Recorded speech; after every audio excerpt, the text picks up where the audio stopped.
when I literally turned my phone on and saw that Shane MacGowan had died. Yeah. And I don't think anyone can say it's unexpected. But what was your reaction to? Well, he's a Keith Richards type character. Say again.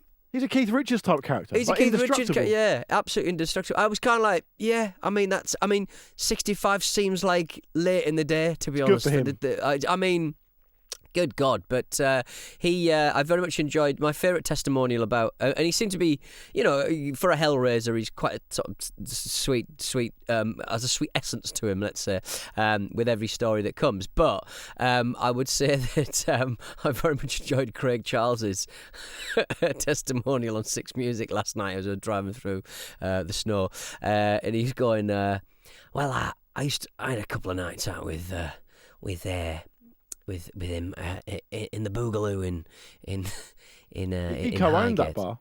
Did he? Yeah, he co-owned the Boogaloo. Yeah. Said, I think it's fair to say that he didn't have much to say for himself. That was the full story. It just sounded like he drank in a bar that was owned by Shane MacGowan, and that's the limits of his story. I mean, good stuff. He's known as someone who did a lot of his articulation through his songwriting and his various addictions. I think it's unfair to say, but I mean, I would recommend. It's a documentary about him. It's not actually that good a documentary, but it's one of those documentaries where his story itself is so just fascinating that you can't really fuck it up. Do you know what I mean? Yeah. Is it more? Is that the one where his guitarist puts his head through a mirror?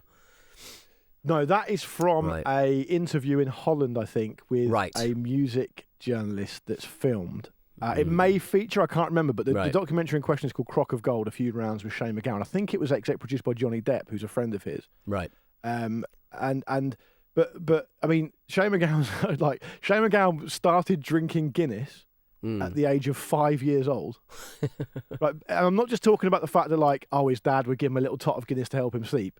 I'm talking about that he'd take him to the pub and he'd be like the party trick, he'd drink a pint of Guinness. At 5 years old. So he obviously had a very, very interesting, shall we say, start to life, and we shouldn't trivialise nor glamorise kind of people's struggle with addiction because it's not our place to do so. And he certainly had those issues around not just alcohol but heroin and other things as well. So it sounds like he didn't have the greatest, foundation, let's say. No, I don't think so. No. But what I would like to say is that actually, if you look at, and we could talk about his influence on music and all the rest of it, and the way he's influenced pop music not just in this country but in the US as well massively. With some artists, Pete, that you'll know really well because that's kind of, they would always talk about the Pogues and MacGowan and all the rest of it. These Celtic punk and pop punk kind of bands, but it's not about that for me. If you go back and listen to Rum Sodomy and the Lash, right, that is a fucking 10 out of 10 brilliant album. There's not a dull moment on it. It's a perfect blend of new arranged traditional stuff and brilliant songwriting by MacGowan. And he is this type of songwriter. To me, it's no coincidence that he was good friends with Nick Cave because the way they write songs, both those people, I mean, I think Nick Cave's a better songwriter than him, but that's not the point. The style of songwriting is very, very honest. It's that kind of Ernest Hemingway sit at the typewriter and bleed type stuff. Right, yeah, It's essentially poetry to music from one man's soul. And what was that cover that they did together? Cave and him and Cave. Yeah. I'm not sure off the top of my head. I think it was What a Wonderful World, which was surprisingly accomplished. For didn't they put a spell on you? Oh, maybe they did as well. That's good.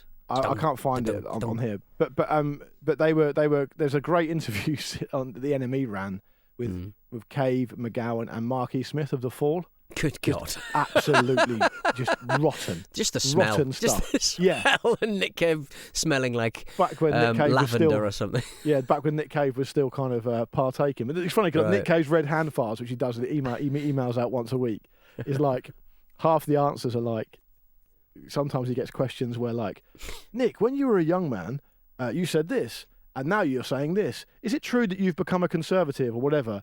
And I think you got a lot of stick, for example, for going to the King's coronation and stuff, yeah? Right. And Nick Cave's answers are generally Dear so-and-so, when I was a young man, as you may have read, I was absolutely demented.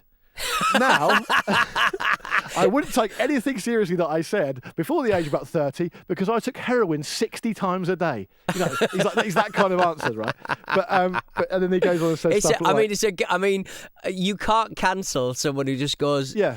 I was on a lot of drugs. Don't worry about it. I was an absolute rotten shit for 25 years of my life. Yeah, but he would go into this kind of chat about how, you know, put yourself in my position. If you're invited to something like that, isn't it an amazing thing to go and see? You don't have to endorse it. You don't have to kind of you know, it's not like I'm giving them money. I've been invited as an ambassador or whatever for your culture.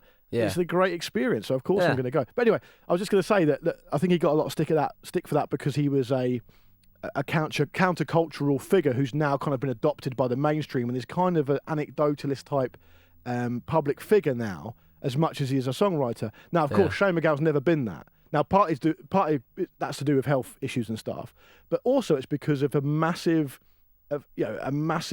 pride in how Irish he is. Despite being born in England, I think he was born in Kent. But he has a huge iconoclastic countercultural side to him that, you know, really won out, and he was uncompromising on everything he did.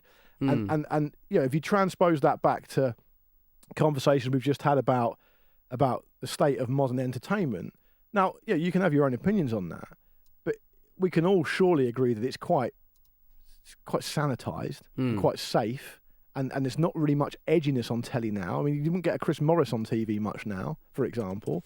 And MacGowan was a relic of that era where it was like, actually, do you know what? It's like the Bill Hicks thing. You know, Bill Hicks would say, oh, people complain that John Bonham, you know, would fucking, you know, puke up in a doorway and you know, and Robert Plant would do this. And so they're supposed to fucking do that. That's their job. Like, why do you want a rock and roll star to be safe and a good example to your children? That's not rock and roll. It's the absolute opposite to what rock and roll is. And I think Shane MacGowan kind of embodied that. He's almost doing that stuff so you don't have to, if you know what I mean.